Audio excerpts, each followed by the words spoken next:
श्री शिवाय नमस्तुभ्यं। अधिक फल आपको प्रदान करेगी, सुख का अनुभव कराएगी, आपके जीवन का कल्याण करेगी। और निवेदन, सोमवती अमावस्या हमारे जीवन को फलित करने वाली, सुख देने वाली, आनंद देने वाली, हम उसका लाभ अवश्य लें। जो बच्चे पढ़ने में कमजोर है या कोई विद्या के लिए किसी एग्जाम में बैठ रहे हैं, गवर्नमेंट के एग्जाम में बैठ रहे हैं और बच्चे उस एग्जाम में पास नहीं हो पा रहे हैं या निकल नहीं पा रहे हैं, या कोई टीचिंग के लिए, बैंकिंग के लिए आप अप्लाई कर रहे हो, नहीं हो रहा है, निवेदन है, सोमवती अमावस्या कल पड़ रही है, 2 स्वस्तिक आपको बनाना है। कितने स्वस्तिक बनाना है? 2 स्वस्तिक। एक स्वस्तिक कुंकू का पीपल के पेड़ पर बनाना है आपको। पीपल के पेड़ पर बनाने के बाद में जमीन पर, भूमि पर एक घी का दिया लगाना है। दूसरा स्वस्तिक शंकर के मंदिर की चौखट पर आपको बनाना है, किसी भी एक साइड में, चाहे राइट में बनाना है चाहे लेफ्ट में बनाना है। शंकर के मंदिर पर जो स्वस्तिक बनाओगे वो पहले पीपल के वृक्ष के बनाना है।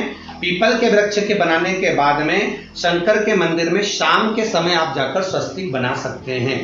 दोपहर से लेकर शाम तक कभी भी स्वस्तिक बनाएं और एक घी का दिया वहां रखा है। बस इतना याद रखना, पीपल के पेड़ के नीचे जो स्वस्तिक बनाओगे वहां जो घी का दिया लगेगा उसमें गोल बत्ती लगेगी, फूल बत्ती लगेगी। शिव मंदिर की चौखट पर जो दिया लगाओगे उसमें 2 बत्ती लगेगी, लंबी वाली, लंबी बत्ती 2 लगेगी घी की। वो बत्ती आपको शंकर के मंदिर पे दिया कहां रखना है? जहां स्वस्तिक बनाओगे उसी के ऊपर 2 बत्ती का दिया लगाओगे। उस समय पर दिए का जो बत्ती है उसका मुख अपनी ओर होना चाहिए और भगवान शंकर की चौखट पर प्रणाम कर कर, निवेदन कर कर, नमन कर कर आप आइए। आपके जीवन में सफलता प्राप्त होगी। आप जिस चीज की कोचिंग कर रहे हो, जिस चीज में उतरना चाहते हो, आपको वह फल प्राप्त होगा। जिसके घर में क्लेश बहुत मचा हुआ है, या कोई पैसा खाकर चले गया, धन नहीं दे रहा, रुपया नहीं दे रहा, और बहुत मशक्कत कर लिए, हाथ जोड़ लिया, पांव पड़ लिया, रुपया नहीं दे रहा, तो काली तिल्ली को पानी में गला दीजिए और पानी में गलाकर उसको सुबह पीस लीजिए। सोमवती अमावस्या के दिन सुबह पीस लो। पीस कर एक कटोरी में उसमें पीला चंदन मिला लीजिए, उसको लेकर जाइए। 1 लोटे में दूध और जल लेकर जाइए, 5 बेलपत्र लेकर जाइए। शंकर के मंदिर में पहुंचिए। शंकर जी के शिवलिंग को, वो जो तिल आपने पीसी है उस तिल को आप मिक्सर में मत पीसना, हाथ में कूटी, हाथ से कूटिए या कोई बेलन से या कोई वस्तु से उसको पीसिए और पीस कर उसका उत्तन तैयार करिए। उसमें चंदन मिलाकर शंकर के शिवलिंग को समर्पित करिए, शंकर के शिवलिंग को लगाइए। केवल शिवलिंग को ही नहीं, भगवान शंकर की संपूर्ण जलाधारी पर, जहां शंकर भगवान की बेटी अशोक सुंदरी है, कार्तिकेय जी हैं, गणेश जी हैं, उस पूरे जलाधारी में जहां पार्वती मैया भी विराजमान है, पूरी जलाधारी को समर्पित करिए। समर्पित कर कर त्रिपुंड लगाइए, अपनी 3 उंगलियां उसी चंदन पर फेर दीजिए। फेर कर अपनी कामना कर कर बेलपत्र चढ़ा दीजिए।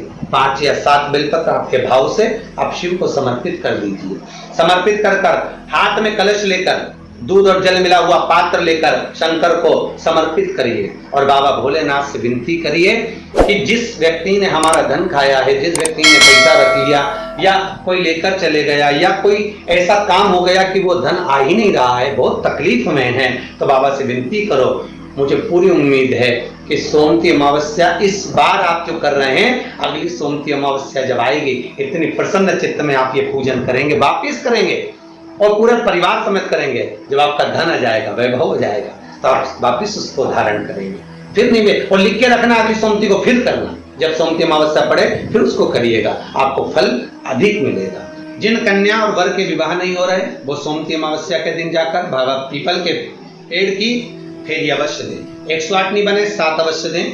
पूजन कर कर, दिया लगाकर, घी का दीप प्रज्वलित कर कर बड़े आनंद में पीपल देव का पूजन करें। मेरा निवेदन, जिस व्यक्ति को रोग बहुत हो, चाहे शुगर हो, बीपी हो, या घुटने में दर्द हो, कमर में दर्द हो, या बहुत कष्ट का जीवन निकल रहा हो, यहां तक कैंसर जैसी भी बीमारी यदि आपको है, तो ये सोम पुष्प को छोड़ना मत ही, सोमवती अमावस्या को मत छोड़ना।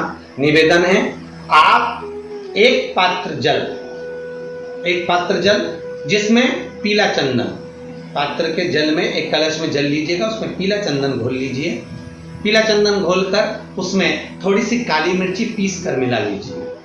काली मिर्ची को पीस कर डाल दीजिए और उसमें 7 बेलपत्र उसके अंदर डाल दीजिए। 7 बेलपत्र के साथ में 7 वृक्ष के पत्ते, कोई भी वृक्ष जो आपके पास में हो, 7 वृक्ष के पत्ते उस कलश में डाल दीजिए। घर से निकलते समय पूरे घर का भ्रमण करते हुए जिस व्यक्ति को रोग बहुत है उस व्यक्ति का स्पर्श कराते हुए वो जल शंकर भगवान के ऊपर समर्पित कर थोड़ा सा जल बचाकर, पत्तियां सब शिव जी को चढ़ाकर थोड़ा सा जल बचाकर शंकर की देहली पर चढ़ा दीजिए। शंकर की चौखट पर, भगवान शंकर के शिवलिंग की चौखट पर समर्पित करें। शिवलिंग की चौखट पर समर्पित कर उसी जल जो आपने देहली पर चढ़ाया है उसी जल का भाग थोड़ा सा कटोरी में 1 चम्मच के बराबर लेकर आइए। जो व्यक्ति बीमार है उसके शरीर पर उसको छींटा दीजिए। 3 बार छींटा देना है, सुबह, दोपहर और शाम। उसके बाद में बाबा विश्वनाथ से प्रार्थना करिए। शाम के समय घर के बाहर एक घी का दिया अवश्य लगाइए।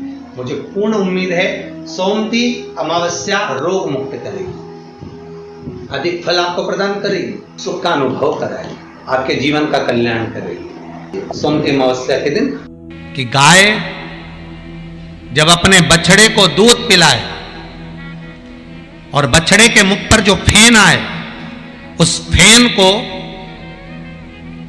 अमावस्या के दिन दोपहर में 12 बजे चम्मच में लेकर जो बच्चा चिड़चिड़ करता हो या पढ़ाई में मन नहीं लगता हो या दिमाग थोड़ा सा कमजोर हो, डॉक्टर के इसका विवेक काम नहीं कर रहा, बुद्धि काम नहीं कर रही है, उस बच्चे को 2 या 3 अमावस्या गाय जब बछड़े को दूध पिलाए, बछड़े के मुंह पर जो फेन आता है वो फेन उस बच्चे को पिला दिया जाए तो बच्चा विद्वान होता है, उसका विवेक काम करना प्रबल हो जाता है।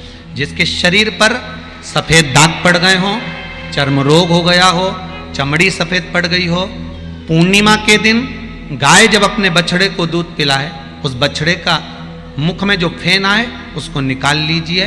पूर्णिमा की रात्रि को 12 बजे शरीर में जहां जहां पर सफेद दाग पड़ गए हों, चमड़ी सफेद हो गई हो, उस जगह पर लगा लीजिए।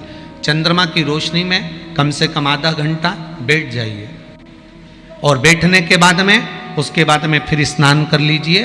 2 या 3 पूर्णिमा उस फेन का प्रयोग कर कर देखिए, चमड़ी अपने असली रंग में आना प्रारंभ हो जाती है। महाराज, माता गौ माता के दूध में और बछड़ा जब दूध पान करता है, पीता है, उसमें जो बल उत्पन्न होता है वो बल की परिभाषा कहीं वर्णित नहीं हो सकती। उसका सुख ही दूसरा। आप उसको अपने जीवन में उतार सकते, आप उसको अपने जीवन में रख सकते, सार्थकता उत्पन्न कर सकते। महाराज, शिव महापुराण की कथा और इसके बाद में फिर दूज जो आती है उसको फुलेरा दूज कहते हैं। फुलेरा दूज मतलब भगवान शिव से अपने हृदय की बात कहना, जो दान किया, पुण्य किया, सत्कर्म करा, वो कभी छिन्न ना होना। अर्थात सारे व्रत, सारे उपास, सारा दान मरने से पहले हो सकता है छिन्न हो जाए, पर फुलेरा दूज का किया हुआ दान, पुण्य, सत्कर्म, भजन, कीर्तन कभी समाप्त नहीं होता। वो फुलेरा धतूरे की उस दिन बड़ी महत्वता रहती है। सुनाया था ना पहले कथाओं में, शिव तत्व खोजा।